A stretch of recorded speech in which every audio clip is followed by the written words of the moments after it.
So Ryan, you're here at Comic-Con. How many times have you been here? It's my first time. I had a feeling. Do I look like? Do I You're have a that newbie. glazed You're look? a newbie. Well, Yeah. this isn't necessarily. I mean, what's interesting is that there's more sort of cool indie material here, which I Yeah. still put you in that. God bless even you. if you have Bruce Willis in your movie, I think you're in that school, and I think that this gives you an opportunity to connect with the fans.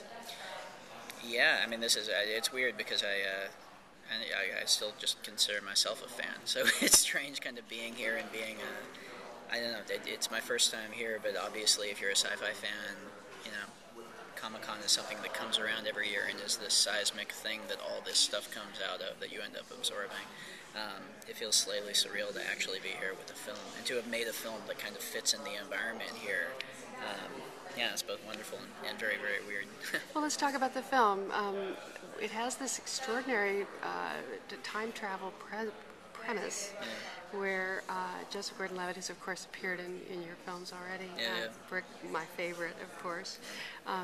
But also Bruce Willis, and you do some makeup on him to make him look like. Explain the decisions that you had to make along those lines, because you had choices. You didn't have to go that way. Well, I wrote the part for Joe, so I always knew Joe was going to play the younger part of this. And the premise of the movie, it involves a guy basically facing off against his future self, so him 30 years from now. So Joe plays a younger version, Bruce plays the older version. So I knew it was going to be Joe, but then we cast Bruce when we were going into production, and Bruce was really perfect for the part in a lot of ways, but he looks nothing like Joe, and so it presented us with a real dilemma, and so there were a lot of options that we had to go through. I decided I didn't want to do digital because we were working with we were working with a limited budget, but B, I just don't feel like anytime you start messing with the human face with digital in a way that's supposed to be realistic, I don't feel like The human eye is very discerning. You can see right there, there's still, I mean, it's a cliche, I hate to even say the words uncanny valley, but there is that sort of disconnect. I've never really seen it work in a realistic way. So I know I wanted to do prosthetics, I wanted to do physical prosthetics. But there was the bigger choice was actually, even before we cast Bruce, Joe and I talked about, well, should Joe play both parts? Should we age Joe up? That's a thought. Well, Joe was really excited about it. I think he would have pulled it off really well, but I was against it, and I decided, in the first place, there's the same way there's a problem with digital, I always feel like there's a problem with aging up a young actor that with age makeup. I feel like you can always see through it in some way, no matter how well it's done. And so I very rarely buy like a recognizable young actor who's supposed to be made very much older. Like Armie Hammer and it's always, there's always something problematic, and it's not like, the makeup can be flawless, and you still know what that person looks like. But more than that, thematically the movie hinges so much against a younger self sitting across the table from an older self, and I felt like no matter how good Joe's performance was, I didn't want the barrier of him looking at a green screen across from himself and him working off an effect. And I wanted him to be looking into the eyes of someone who had more experience than him and who was kind of daunting and who he was kind of scared of. And so enter Bruce Willis, and he kind of. And so it was worth it to me to have that disconnect and have to deal with the difference in the faces in order to have that dynamic between them. So what was Bruce like to work with? He can be a handful. He was awesome. I had just like the best time with him. He was great in every single way possible. He was fun to be with. He was so intently focused on the material. He was up for anything. He had no ego at all about doing anything in this part. He was just up for anything. And he's such a tremendous actor. He was like, I'm really excited for people to see the performance in it. But we had a great time working together.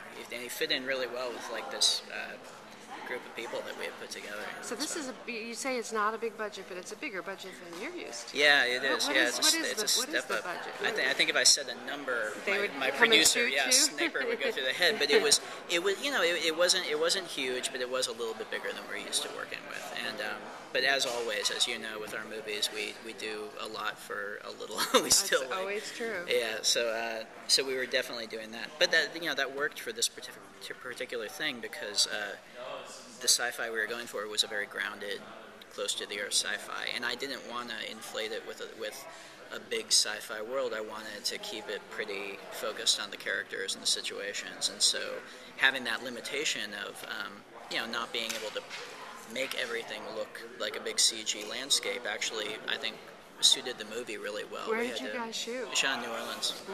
Why there? Well, first and foremost, honestly, for like the tax breaks that they give us, that was like really attractive. Also, if you're going to hang out in a town for 6 months, New Orleans, you could do a lot worse than that. But it's got great locations. It's got great crews because there's so much production going on there. There's terrific crews down there. And it also had half the movie takes place in the city. A good half of it takes place out on this farm.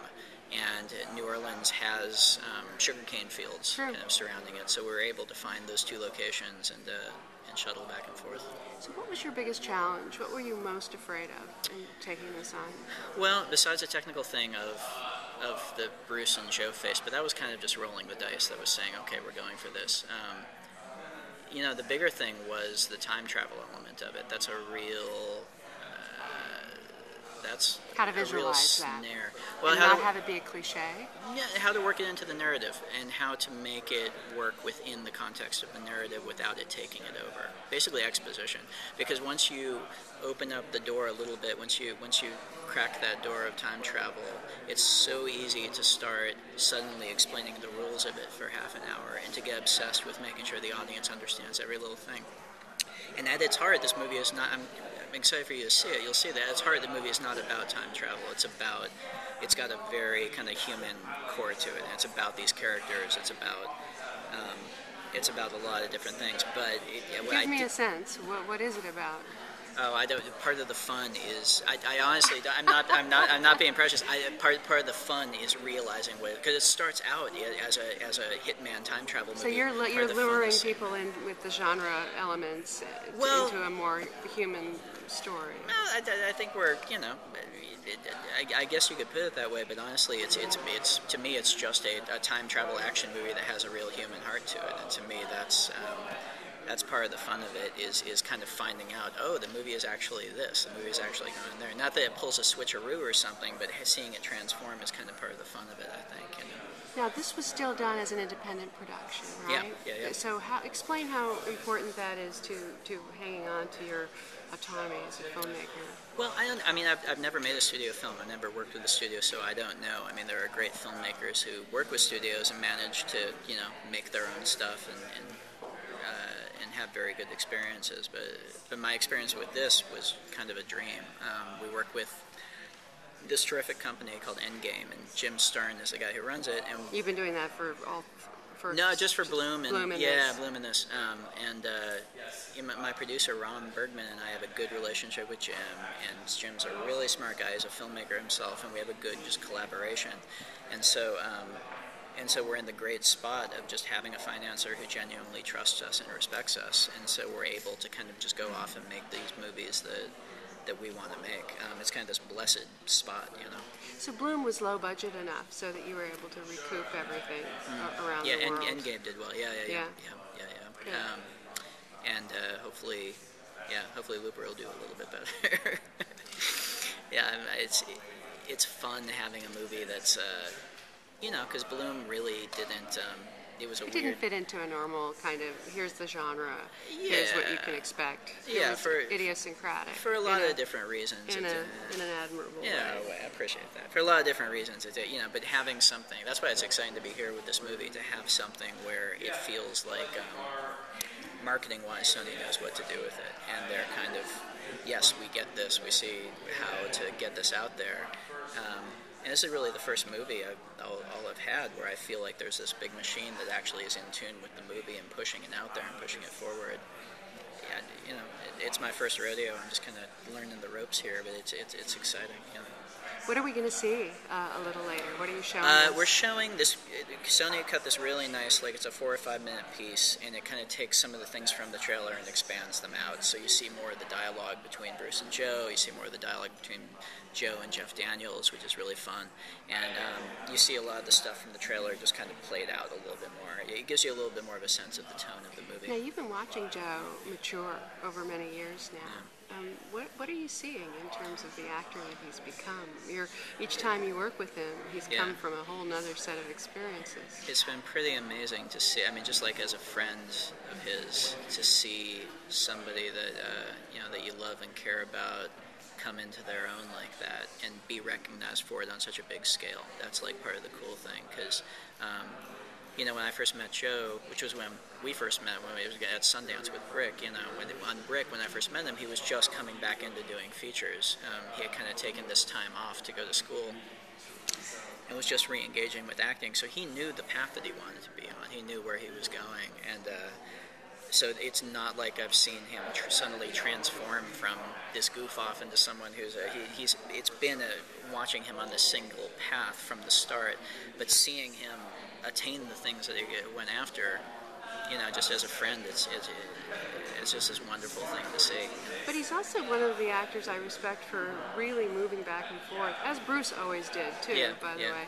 But between indies and big budgets and smart movies and not selling out with stupid stuff. Well, I think he just goes after the only thing that he cares about is whether something's interesting to him, and that's like the only criteria he applies to making any decision. But he also keeps himself fresh with all of his crazy remixes no idea and how all he that sleeps. stuff, Hit Record Joe and everything. I know, and he's so good at it. And the fact that he made a decision to put himself at the forefront of Hit Record and be like it's not like he's in the background pulling the strings. He's really, it's like a production company that he's at the head of. He's like the masthead of it. So, I don't know how the guy does it. Do you see him directing a feature he's doing it, He right? just shot it. He just wrapped. And it's and I mean, I haven't seen a cut of it yet, but the script is fantastic, and he's playing a part in it that is the last thing in the world you would expect him to play. It's another thing where you just see, wow, you just went in a direction you would never expect, and it looks like he really pulled it off. It's exciting. All right.